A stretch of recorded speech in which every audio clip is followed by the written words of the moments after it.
And we're live. Oh yeah, we in here. Uh we got a special guest, obviously. Pooch in the building.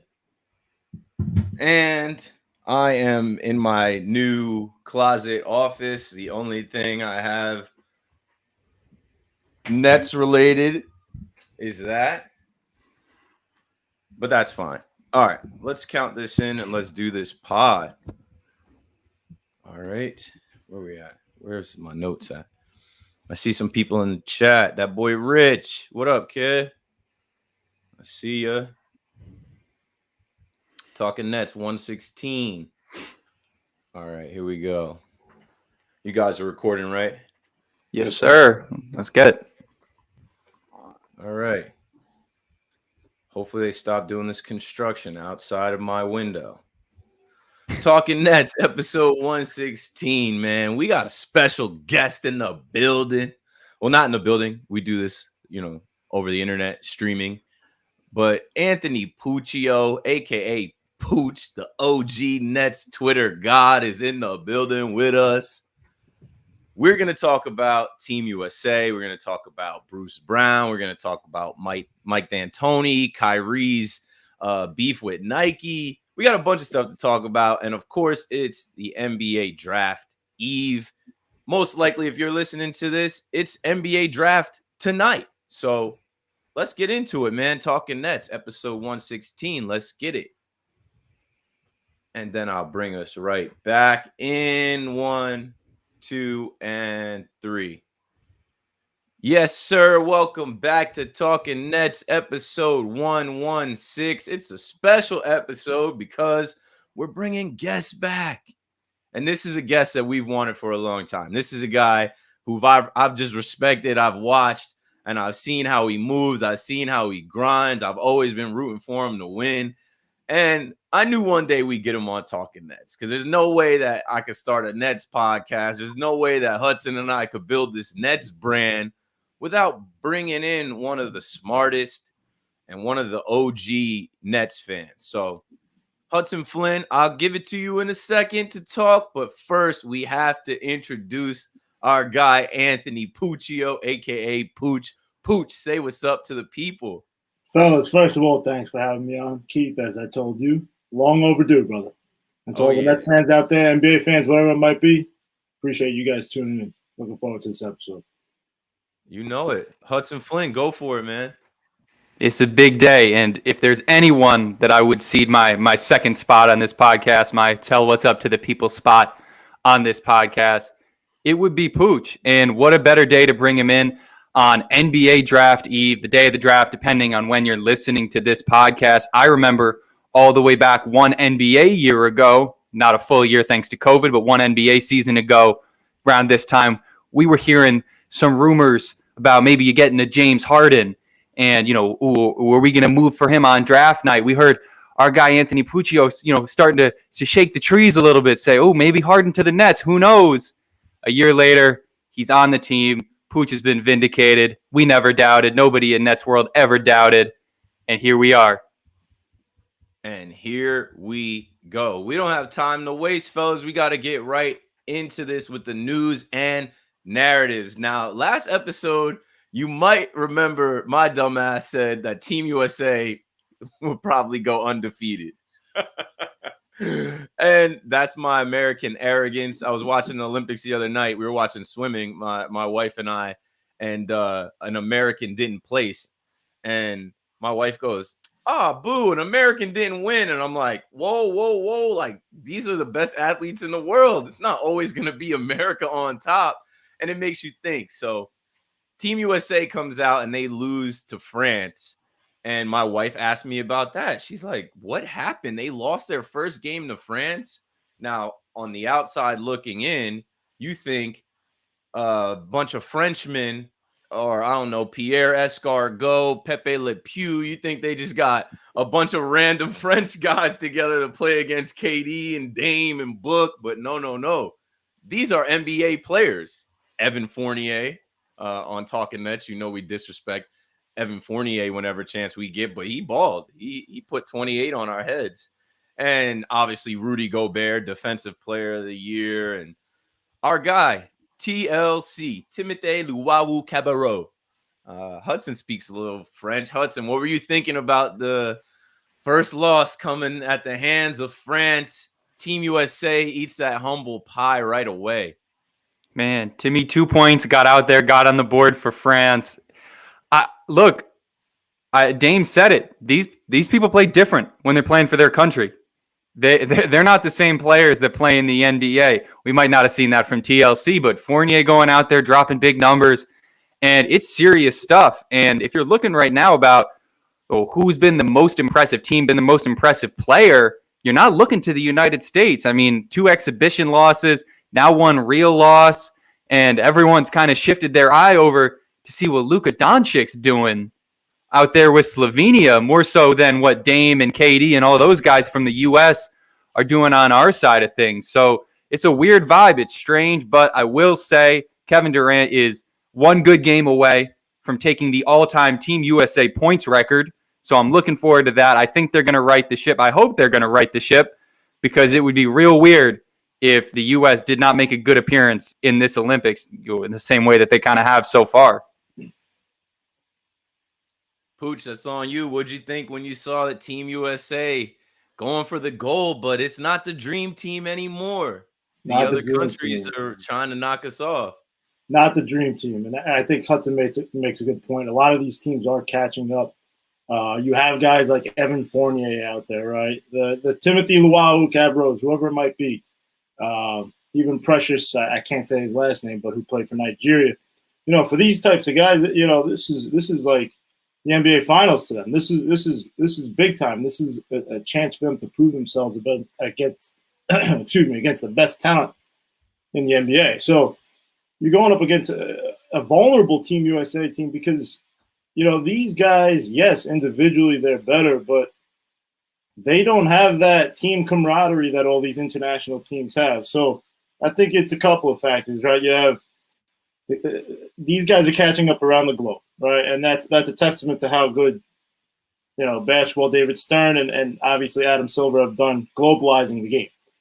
Then you have a team of individuals with USA that, again, they're standout. KD is getting subbed out for Jason Tatum, right? Like things like that. But they're not playing like a team. They're not playing good defense. They don't like Pop system. You got to consider, again, in the age of player empowerment, you know, Kyrie had said it before. KD has said it before that they don't really want to be coached like that. They don't want to be put in spots and told what to do and what they shouldn't do. They want to play free. This is an all ISO team. So the fact that Pop kind of has some structure and, quite frankly, discipline and accountability has kind of come to bite USA's butt. And right now, you know, we're seeing it 1-1. They beat a very bad Iran team, but, you know, they're going to be tested with Czech Republic. Yeah, at least they got that first win under their belt, beating Iran. Did either one of you stay up till 12:40 a.m. to try and watch that? At 11:45, I'm like, I'm too washed for this. I can't stay up past 12. And I knew that was going to set me back for today, so I went to sleep. Did you guys catch any of that? Absolutely not. No, I did not. I did not stay up for that. It's not worth it, bro. It's not worth it. I tried, but I mean, even just trying to figure out the Peacock app, I don't know what I'm doing. Oh yeah, that's another thing. I saw Giannis out there talking about what time does Team USA play and what channel, and then once he learned he had to pay for Peacock, he wasn't interested anymore. Like, bro, you could afford it. But all right, Team USA. I saw somebody in the chat say shout out to women's 3x3 basketball for winning gold. My girl actually asked me about that too. She's like, is there a men's team and who's on it? And the first thing that came to my mind was the Big 3 league, like Ice Cube, Las Vegas. Do you guys know the answer to that? Is there a men's 3x3 team for us? I have no idea. No, so I actually played in the Red Bull 3v3 tournament when they first introduced the whole concept.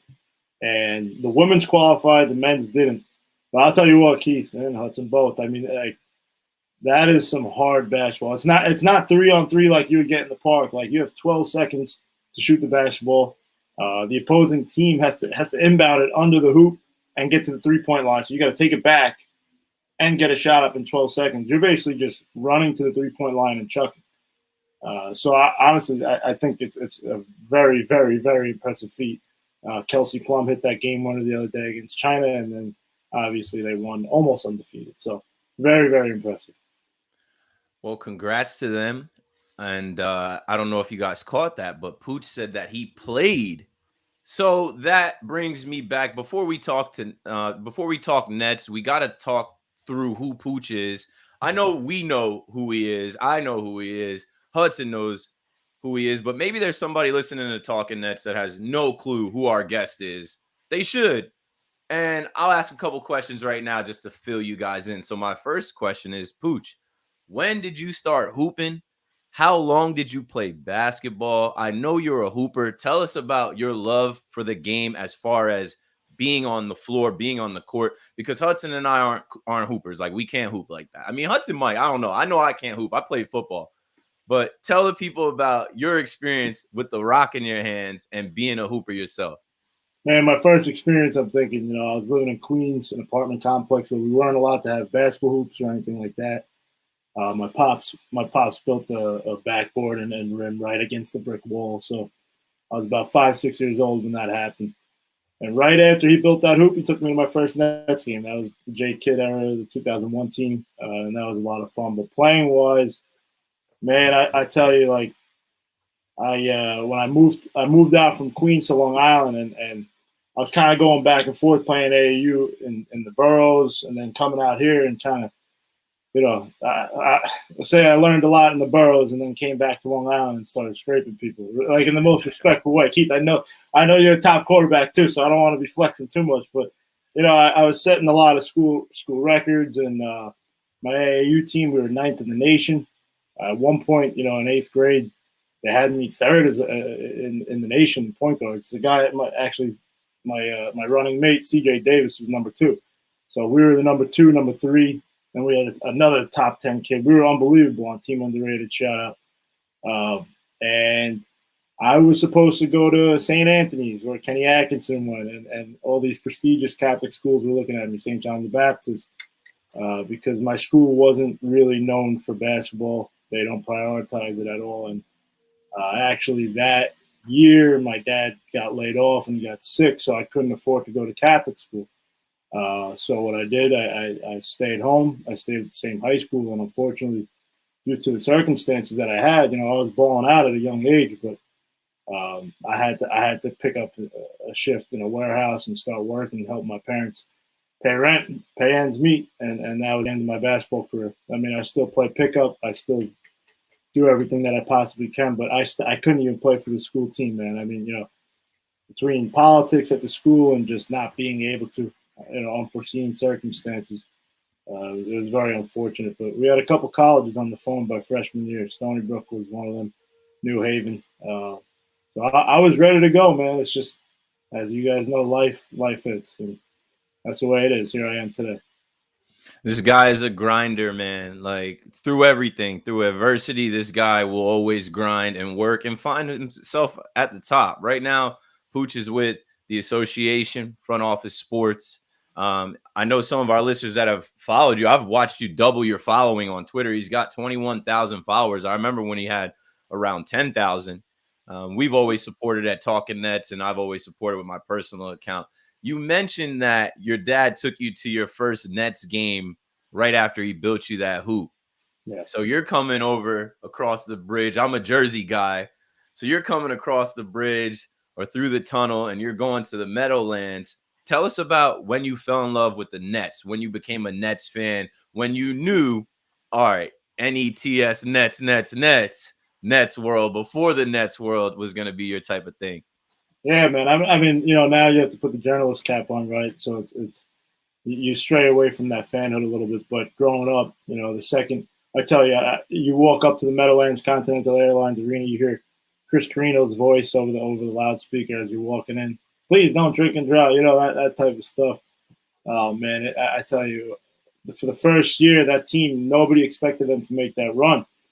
And for me, I was young. I was only 6, 7 years old, but I was a student of the game. And that's how my dad described it to this day. So you're driving from Queens to Jersey, you're driving from Long Island to Jersey, for season tickets. You grow a bond with your pops. You fall in love with the game, and that becomes your bond. So watching Jay Kidd and those guys, Keith Van Horn, Kerry Kittles, those guys running the break, Kenny Morton. I just fell in love with all of it, man. The sights, the sounds, the game itself. Obviously, I love to play, but I think the number one takeaway for me was that relationship and bond that I have and had and have with my dad. Now, I was at Game 7 this year. Now, my dad is very sick, unfortunately, as I've mentioned to you guys, and watching this past postseason with him was a delight.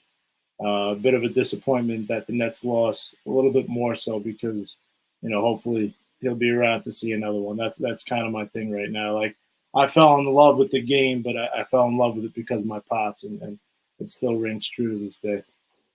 Man, shout out to your pop. Shout out to Big Pooch, man. You love to hear that type of stuff. Last question before we get back into the Nets talk. Tell the people what you do now. I'm sure you're making your dad proud. Tell the people how you got to where you are now with the association, with what you're doing. I remember seeing you on the floor with the Brooklyn Nets and covering the Nets and just grinding and doing your thing, whether it was journalism, whether it was the Brooklyn Way podcast. Just fill our audience in on what you do now and how you got there. Yeah, man. I mean, look, long road travel, hard work, and a little bit of luck. But as I mentioned with you before, basketball was my whole life. I thought I was going to get a scholarship. I thought I was easy riding into college, right?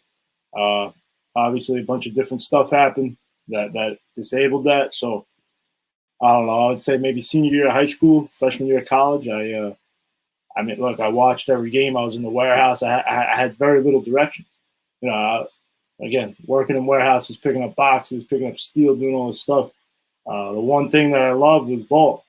So I'm at Nassau Community College, working in a warehouse, working delivery jobs, and I'm thinking to myself, what can I at least try to do that will give me a path? And I had the basketball side down. I didn't really have the writing side down, right? So I did my time in college. I was writing for I was writing like Microsoft Word blogs and sending them around to like Frank Isola, Stephen Bondi. Like, eventually, I sent it to Tom Lorenzo of netsdaily.com, and he actually said, keep going. Like, you're good at what you're doing. You know the game. You just have to learn how to write a little bit and stay persistent with it. So I actually circled back with Tom in my sophomore year of college at Nassau, and he's like, all right, cool. Like, we'll have you cover games from home.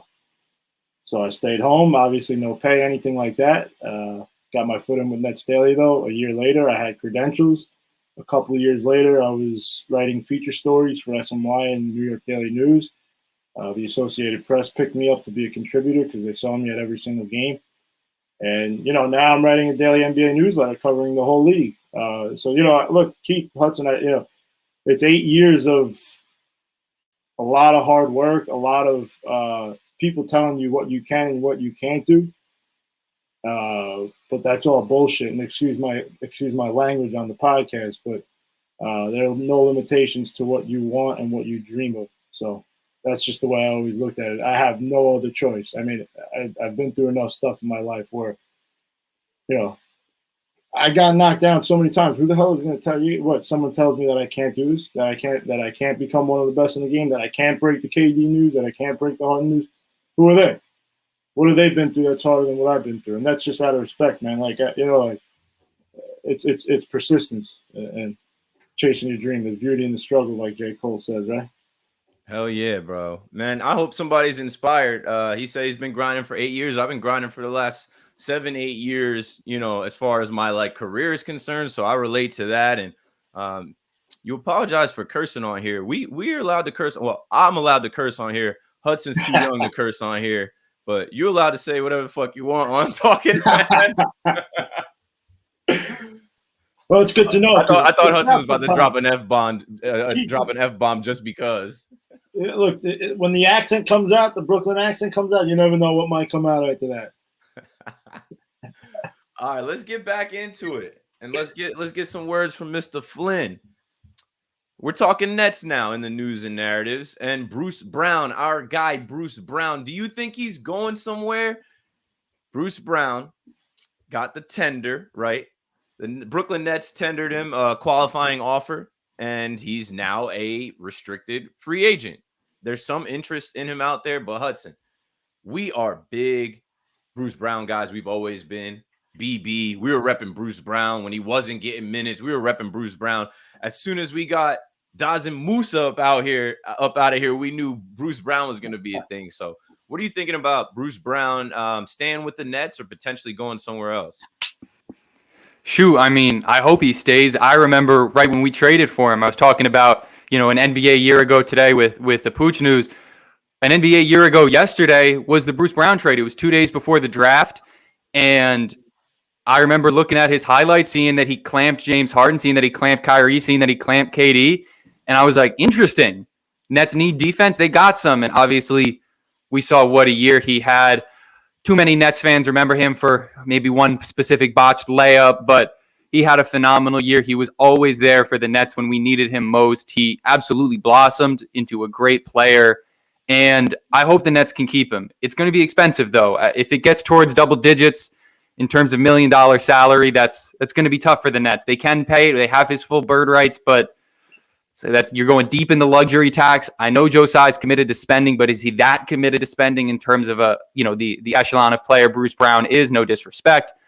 But look, if we can get him for a reasonable price and he wants to stay in Brooklyn, he's going to absolutely have a role on this team. And even if he doesn't, he's always going to be our 6'5" center. He's always going to be that energy guy. He's always going to be that guy for this team where, we can look back and say, even if nobody else was on, even if nobody else wasn't, you didn't feel like he was putting in their maximum effort, you always knew that Bruce was going to do it. You always know that little man was going to play big. And if this is his last ride with the Nets, I'll be sad, but I do think the Nets are going to find a way to get him back here. Bruce Brown, masked Bruce, Biggie Smalls. Pooch, what are you thinking about Bruce Brown? And I hate how fans focus in on him missing those 2 layups in game 3, and they don't focus in on all the dirty work he did and how this guy literally, we got him for nothing and he became a star this year. His name was trending on Twitter. He had a game where he almost had 30. He played every position we asked him to. He came off the bench and he exceeded every expectation that we could have had for him. Pooch, what are you thinking about his chances of staying with the Nets or maybe finding another team? I think ultimately the Nets, they have to find a way to bring him back. I mean, you look at David Nwaba from the year before and how much we emphasized how good he was for the superstars. And you could argue that Bruce Brown is probably one of the most important players, if not the most important player outside of the big 3. Just somebody like Hudson just described, somebody that's a scrapper, that's going to play both sides of the ball, primarily on defense, be that junkyard dog that they need. They don't have enough of that. And they haven't for the past couple of years. I mean, we looked at a guy like Nwaba. Now you had a guy like Bruce Brown. Obviously, the price tag is going to be very, very important. And I also do question, with D'Antoni's role being smaller or gone. I'm not exactly sure what his role is with the Nets right now. But if the Nets do stray away from that small ball lineup, is Bruce as important to this team? I mean, I say yes. There are obviously other things that don't show up in the box score that's important, but depending on what he's going to garner on the free agent market, is he worth it, and will he be playing that PJ Tucker Houston center role, right, that we saw him this season as we coined, as you guys and other Nets Nation coined the phrase Biggie Smalls for him. Is he going to be a necessity at the 5 or the 4 for that matter with D'Antoni gone? I don't know. We'll see. I hope we make some moves this year where we don't really need to see Bruce Brown play out of position. But let's talk about D'Antoni. Switching gears now to the next topic. We've already mentioned him a couple times. Mike D'Antoni is stepping away from a full-time role with your Brooklyn Nets. Honestly, I was on record saying I wanted to see the trio of Nash, D'Antoni, and Jacques Vaughn run it back. I felt like last year was a year of a lot of change and figuring things out. Also, Nash's rookie season, his first season as head coach. And I felt like having D'Antoni, his former head coach, a guy with a ton of experience as his right-hand man, was important. and we didn't get it done this year. We were this close to getting it done this year, and I was like, run it back one time, run it back again. We'll start with Pooch this time. Pooch, what are you thinking about the Nets losing D'Antoni? Is that a good thing? Is that a bad thing? Or is that just something that really won't factor in too much? I think about it like this. You know, they lost Ime Udoka, who was so-called the defensive specialist, and now they're losing Mike D'Antoni, who is called the offensive specialist. Now, Keith, as you mentioned, Nash is in his first year last year. He needed some type of head coaching experience. He needed these leaders on the bench.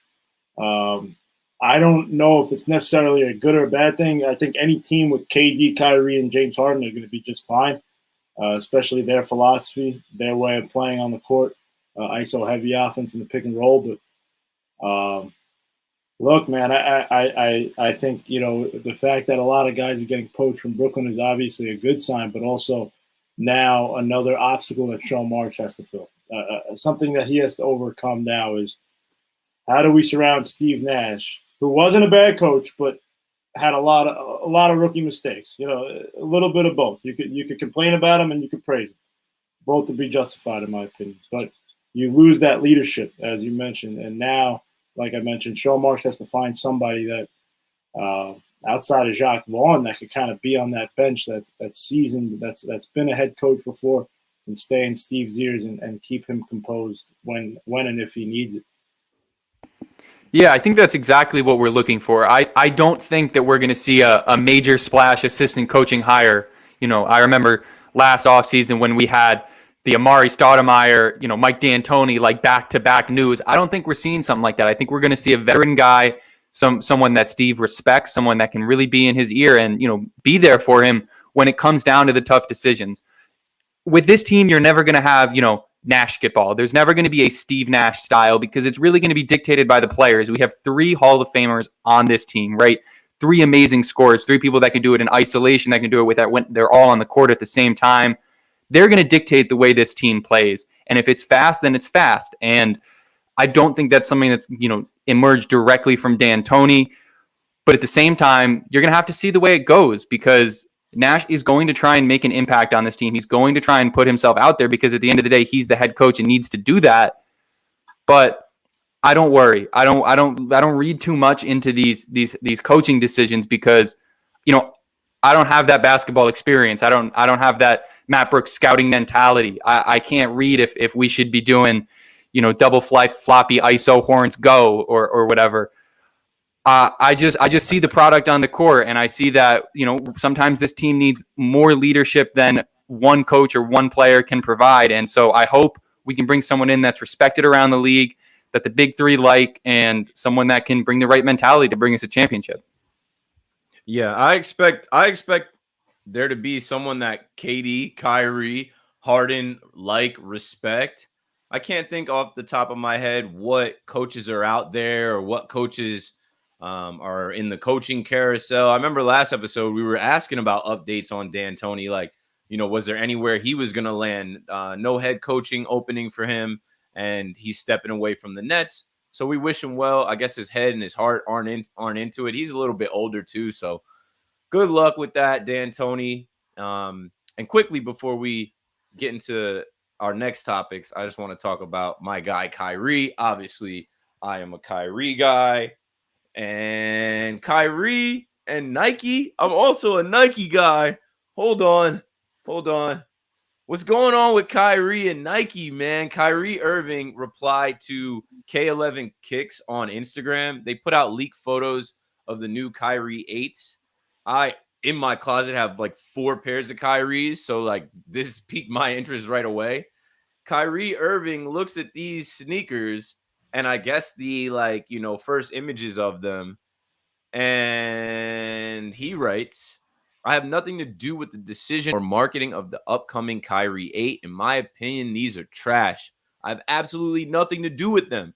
Nike plans to release it without my okay, regardless of my say. So I apologize in advance to all my sneakerheads. And I wasn't expecting that today.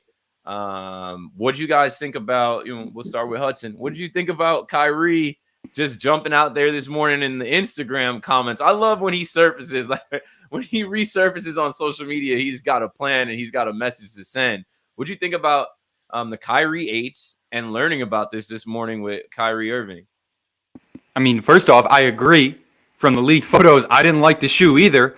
And I'm definitely happy to see that Kyrie wasn't involved in the making of that shoe because it's not a nice shoe. But look, Kyrie's not the kind of guy that's like always on social media. He's not KD. He's not Spencer Dinwiddie. So to see him surface it's interesting.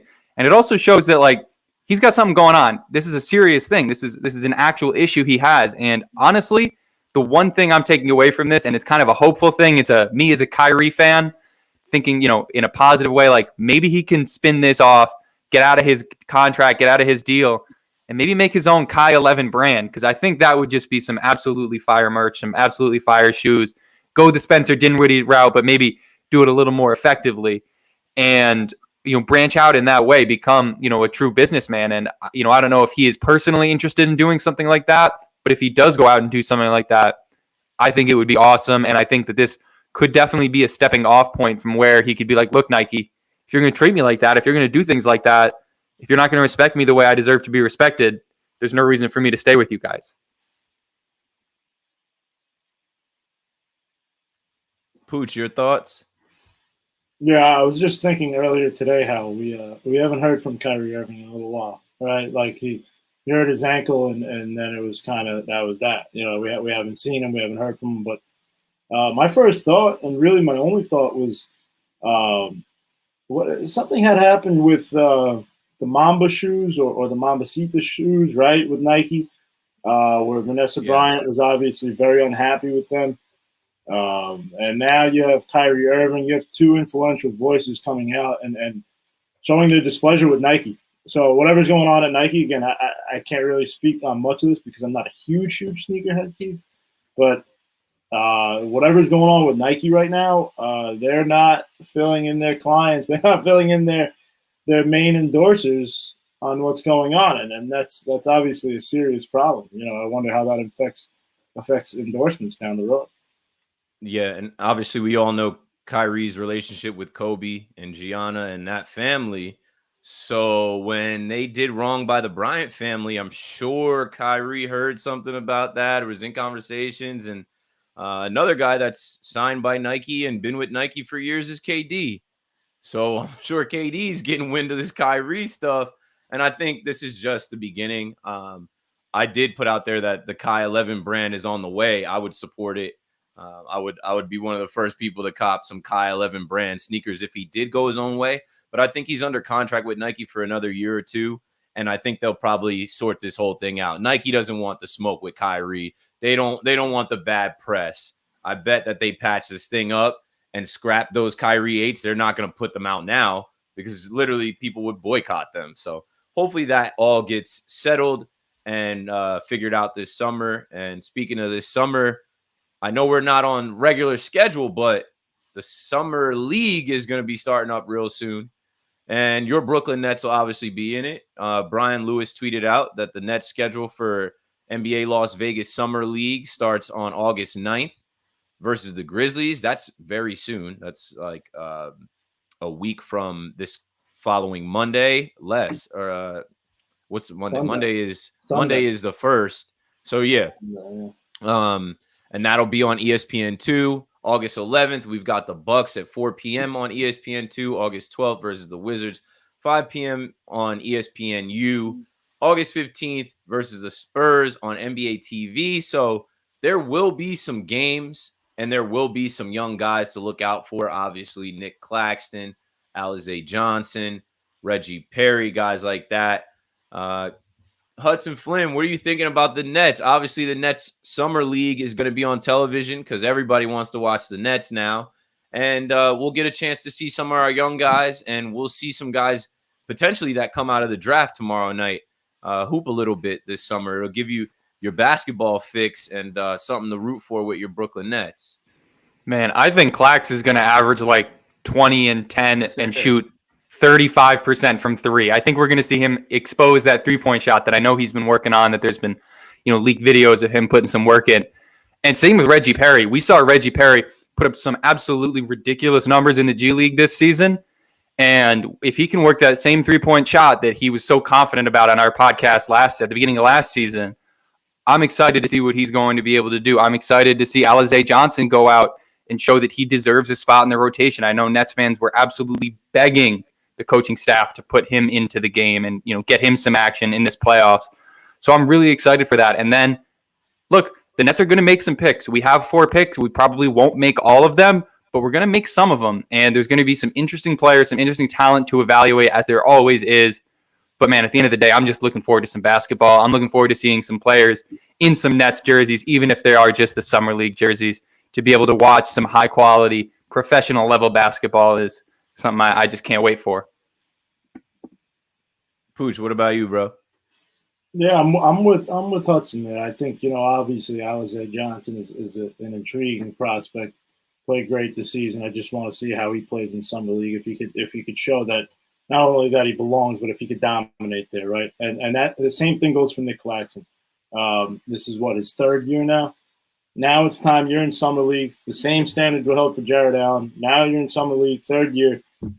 Go out there and dominate. None of this, 8 points and 4 rebounds. Go out there and show why you're the best player on the court. And the other thing with him too is I want to see 2 things. His touch around the rim. Obviously, we know that he could jump out of the gym and dunk the basketball, but there are a couple times where he missed a couple bunnies. If he could soften up that touch a little bit, that hook shot, I'd really like to see that. And 2, if we could get a little bit of taste of his mid-range jump shot, because if he could pick and pop for Harden, for Kyrie, for KD, one of these guys in the pick and roll, obviously, in this case in the pick and pop, if he shows that he's capable and at least can be a threat, that changes the whole dynamic of the offense. Because defenders won't know how to defend him. If he's going to roll, then you got to stick with him or double team the ball handler, which is going to be Kyrie or James Harden come the regular season. If he could pop out, then everything is all screwed up, right? So when he came and he was drafted, the big thing with him was that people were calling him a Boshlight, right? Yep. The thing that changed Chris Bosh's career was that he was able to hit that mid-range jump shot, and that eventually, as Hudson mentioned, step back and hit that 3-point shot. So I want to see how he's improved his game, his skills inside the paint, his jump shot, and maybe even beyond to the 3-point line. Yeah, I'm looking to see some growth. I'm looking to see Nick Claxton take another step, right? Because if Nick Claxton can develop into this 5, if he can develop into this big that he wasn't this past season, that he showed flashes of, but then when we got into the playoffs, we didn't really rely on him like that in his first playoffs. I want to see some progress. And since we got Pooch on, we got to give a shout out to the Long Island Nets. From the Long Island Nets, we'll see Jordan Bowen and Paul Ibawa. I don't know if I'm butchering his last name, but I'm just going off the article. So it'll be good to see some fresh faces that we've never seen, and then whoever we end up drafting. And that's how we segue into the last part of this episode. The NBA draft is NBA draft eve. If you're listening to this Thursday morning, the NBA draft is tonight. The Brooklyn Nets will host a draft, as we have done plenty of times, from New Jersey to Brooklyn. Thursday night at 8 p.m. the coverage starts, I believe. The Nets have picks 27, 44, and 49. Hudson and I will go live right before pick 27 and probably stay live for an hour. And hopefully in that hour, we get to pick 44 and 49. 20 players are invited to this draft.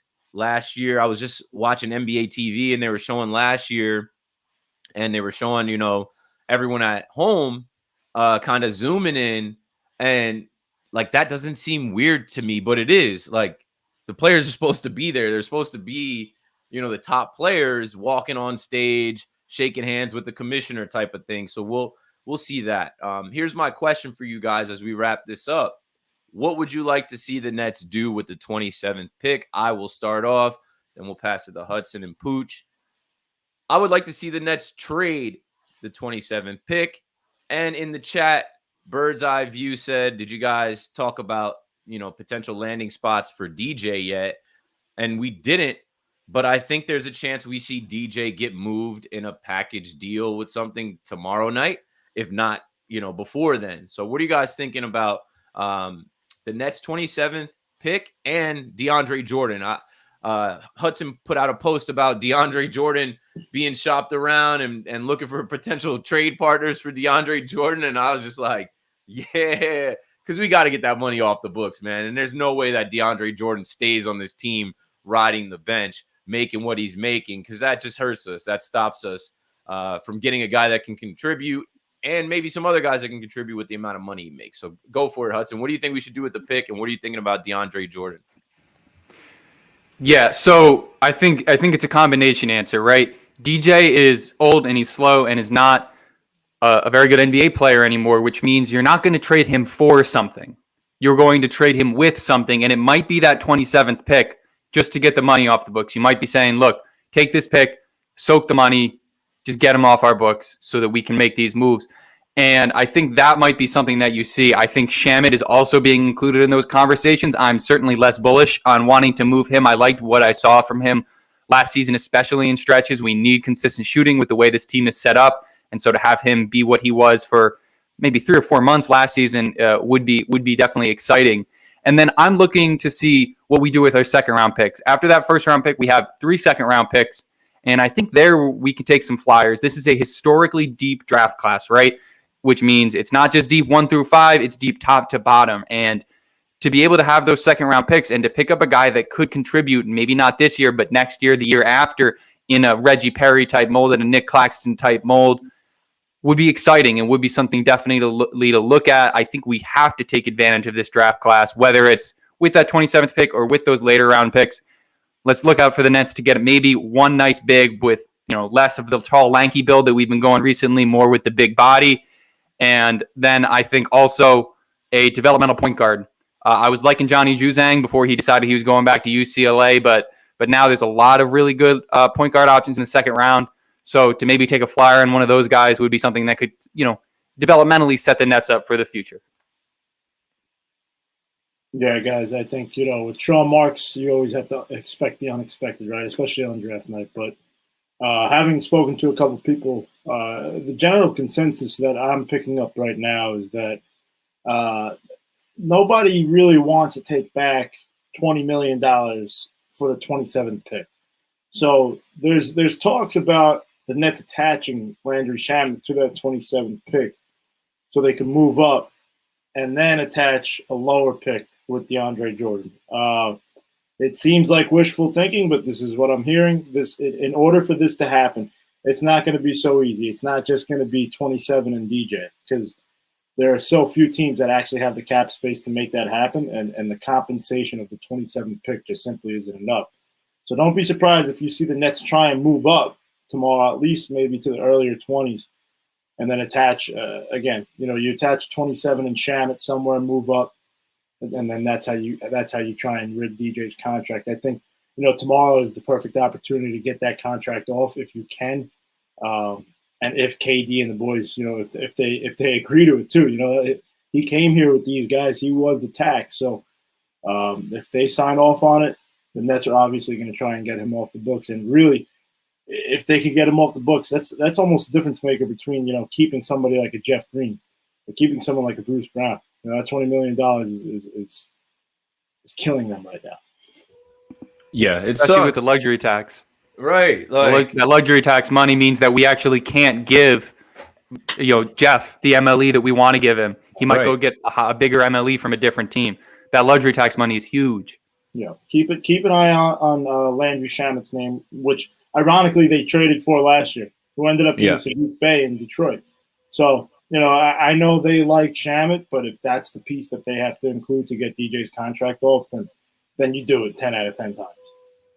Yeah, couple things. DJ, man, he's from Houston. I wish the Houston Rockets would be pals again and just do a deal with us and take him and get him off the books. They get, we get Harden off them. Take DJ as well. And the rumors around Landry Shamet, I think, are just rumors. And I say that to say this, so many people are shouting trade Joe Harris, right? Joe Harris is not getting traded. We just gave him a 4-year, $75 million contract last year. He's not getting traded because he had a bad series against the Bucks. But like Hudson said, we value someone like Landry Shamet that can come in and knock down threes. And like Pooch said, last year we did a deal on draft night when Hudson and I were pounding the table on draft night in October for James Harden. We're live watching the pick, and we get Landry Shamet, and we're like, oh, interesting. We'll take him. There's Nets fans that are pounding the table still for Sadiq Bey. Either way, it's going to be interesting. I'm pumped for the draft. I'm pumped for the NBA offseason to really get going because it's a draft, then it's free agency, and it's summer league, and then next thing you know, the summer passes, and we're in the preseason. We're in the camp. We're in the preseason, and then we're back in the Barclays Center in October. So let's wrap this up with a couple questions from Twitter. If you guys have questions in the chat, go for it. Send them. I saw a couple earlier, like I saw Adam wrote something about like, do the Nets have to address anything in the locker room with the locker room presence wise when shopping during the offseason? I think this locker room is great. And I do want to say this. We have one of the best teams in the NBA. Do not let haters get in your head about, oh, the Nets only made it to the second round. You know what happened. Kyrie got hurt. Harden was on one leg. KD was an inch away from ending the NBA champions season. So it's not like we're hurting for something. It's not like we're searching for something. It's not like we're longing for that one piece to make this team that much better. This is a championship caliber team, and I think we're coming for that championship next year. So from Twitter, we put out a tweet saying we're going live with Pooch. Drop some questions. Here's one. It says there's some buzz. The Nets are shopping DeAndre Jordan. Does he have value as a mentor to a team with a young big man, or is Brooklyn targeting a big man in the draft? Hudson, you want to answer that? I don't think there's any value to him as a mentor. I know we saw him on, mic'd up and like being a coach for this year. That's great and all. And of course, I think the Nets should be looking for another big man because right now we don't necessarily have one. And I was actually just having a conversation with someone the other day that was a Nets hater. And I was like, bro, the universe wasn't ready for the big three. The universe also wasn't ready for this team to have LaMarcus Aldridge. People forget LaMarcus Aldridge was on this Nets team, and then he had a heart condition. We watched him play against the Lakers. He was a step slow, and then he was done after that. So go for it, guys. What do you guys think about, I guess, DeAndre being a mentor and if the Nets are going to be searching for a big man in this draft or trading for one? Go for it, Hudson. Yeah, so obviously we just spent a whole bunch of time talking about why the Nets probably won't take the 27th pick, whether they're trying to get rid of it, whether they're packaging it to move up to get rid of that pick. But Isaiah Stewart and JT Thor are two definite targets for the Nets. They've been worked out. They've expressed interest in coming to the Nets. So if we are going to be taking players, which I don't think we will, but if we do, those are two big man names, center out of Auburn and JT Thor, center out of Kentucky. In Stewart. So those are some names to keep an eye on. And no, DJ is he seems like a great guy, great chemistry guy, but his role in the NBA, he's not going to be a strategic piece to any contending team. Yeah, I mean the mentor piece. We look at guys that are mentors around the NBA. You look at Jared Dudley; he's not getting paid more than $2 million a year, right? I mean, those guys that are very cheap are good mentors, but at $20 million, I don't think so. Respectfully to DJ and all these guys, I think a team like OKC maybe, that has shown that they're willing to take on these big contracts and either buy them out or let them stay on the roster for the year, pay them out, whatever it might be.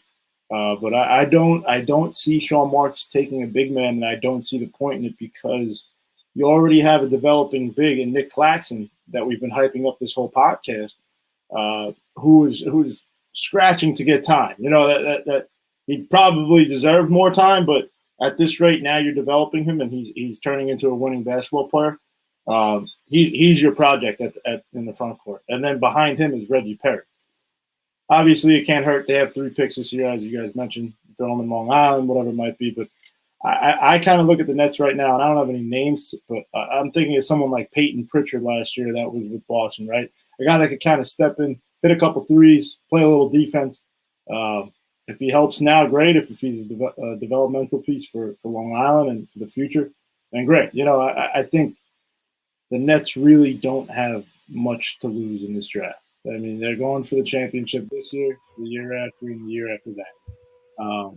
Obviously, it's great to have the young guys, having a young stash, preparing for the future and preparing for what's after. But right now, the priority is now. So I'm not really sure if you're going to go after a big man or you're going to prioritize this young man that you're taking out of the draft, despite it being one of supposedly, a generation talented classes they're saying right now.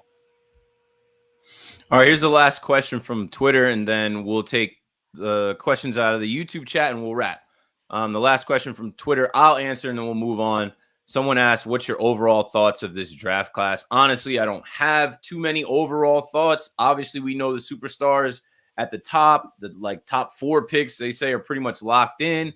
And there's a consensus that this is a deep draft, that there's so many talented players in this draft, that this could be a generational draft. And that's cool. What I like about this draft is the fact that, we made the trade for Harden this year, and we still have 4 picks in this draft. So in Marks, we trust. In Marks, we trust. In Marks, we trust. Sean Marks is working. He should have won Executive of the Year. Maybe he takes that and uses that snub as motivation to really finesse this draft, and I'm excited to see what happens tomorrow. All right, so here are the questions from the chat.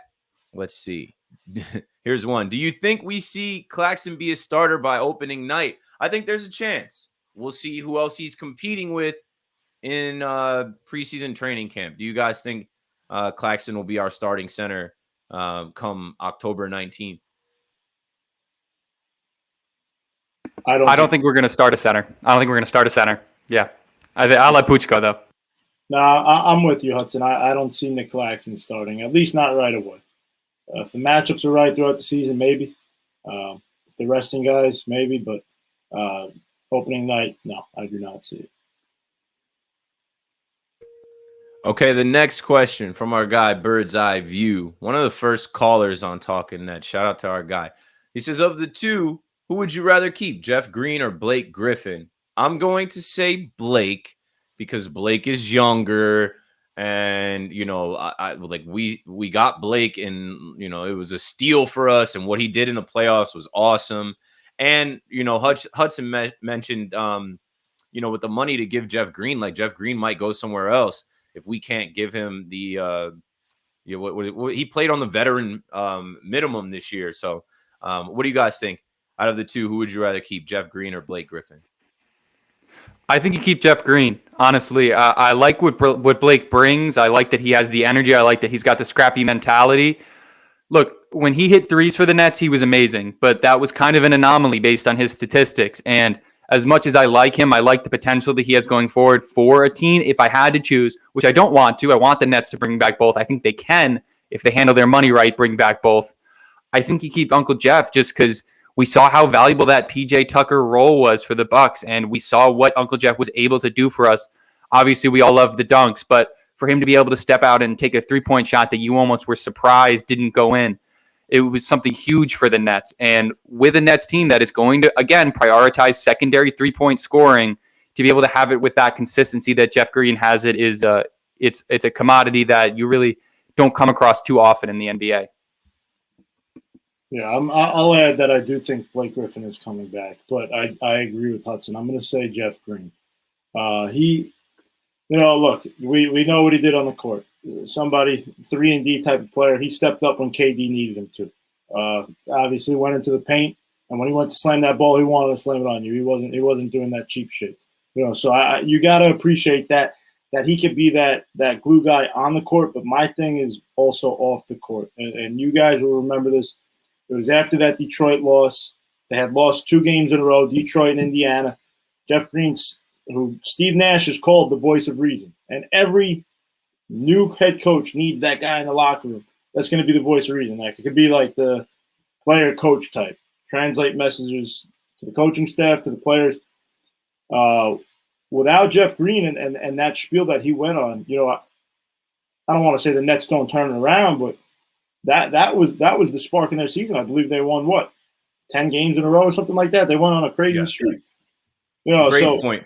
Great point. I see Jeff as almost like the captain of this team, and somebody who again had arguably one of the best statistical seasons of his career.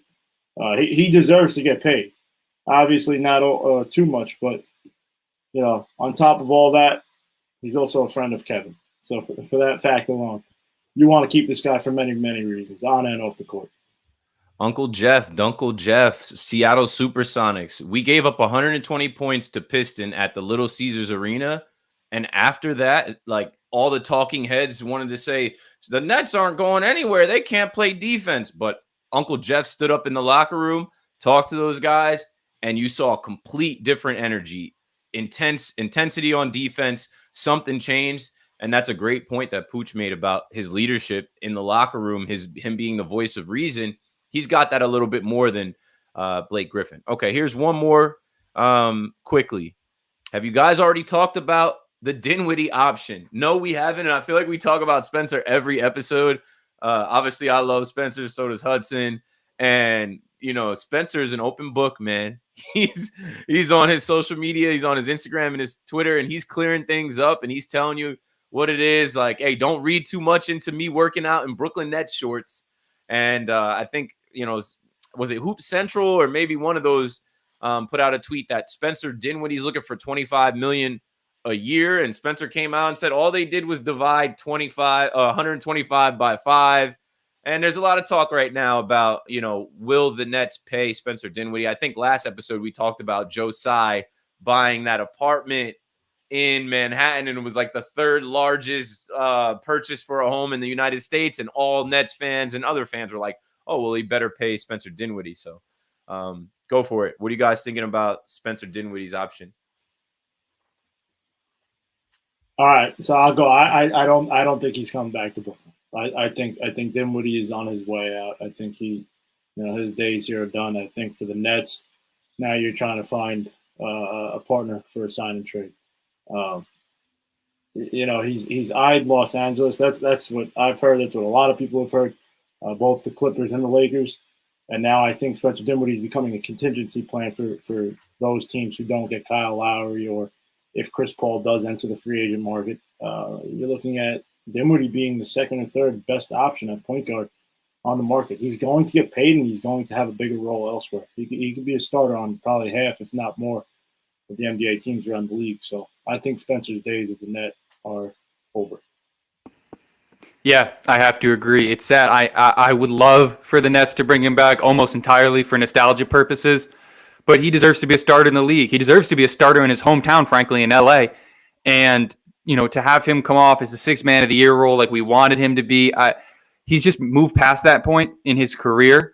And, he shouldn't be stuck behind, Kyrie, James Harden. It's just a bad situation for him to be in. So, with him thinking about his future, looking out for his future money, which is what you always have to look out for, I think he's going to go. I would like for him to find his way back home to LA, even though that would, hurt the Nets, they're the other teams they're contending against in the West. But I do see a signing trade in the future. I think we might be able to get something back for him, but I do think that he's gone, and I'm very sad to say it. Yeah, and as long as he doesn't go to the Knicks, that's fine. All right, let's wrap this show up. That's all we've got. Big thanks to our guy, Anthony Puccio, a.k.a. Pooch. Make sure you guys follow him. I'm on Twitter right now just retweeting KD, basically shooting shots at people. Please go to Twitter and see Kevin Durant defending our guy Kyrie and shooting. I got to write under that. We support Kyrie. This is great. So, once again, we're wrapping up. Make sure you guys follow our guy Pooch. His handle is A Pooch with 2 O's, APOOCH. You can follow me at Keith McPherson.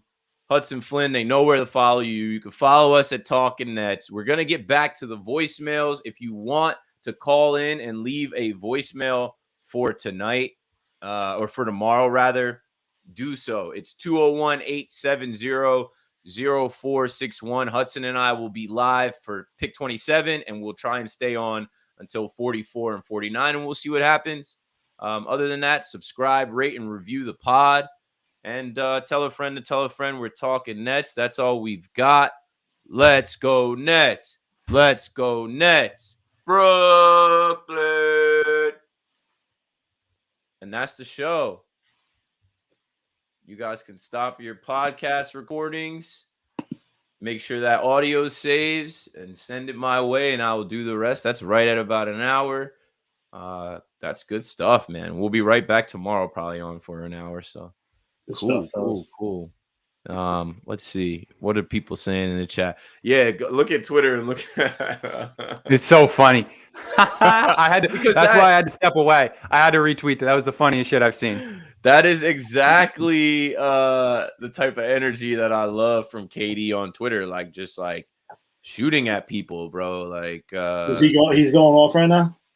So someone says Kyrie needs a better team around him, and he puts a picture up of a guy sleeping on the floor, tweeting that, and I'm like, exactly. Michael K just went on a whole rant about how he's done talking to you Cheeto dust fingers living in your mom's basement on Twitter. He's like, you ruined it. Because the other day he was going back and forth about like Rugnet Odor and the Yankees, and someone like got at him, and he's like, I'm done. He's like, I try to come on Twitter and give people, a couple minutes every night to connect with me, and I'm done doing that. And and Kyrie, like KD, this tweet didn't at like this tweet didn't at KD. KD just saw someone, I don't know, I guess someone sent him the tweet, or maybe he searched Kyrie, and he saw what this dude said, and I love that. I said we support Kyrie because that's just KD literally in Tokyo supporting his mans, and you gotta love that. They're brothers like that. But, all right, we don't want to take up too much time. We've been on here for an hour. Shout out to the YouTube chat again. We'll see you guys tomorrow. We'll be live right here for the picks, and stay tuned to Talking Nets. Pooch came through. We'll get some more guests to come through, and we'll keep doing this thing. All right, later.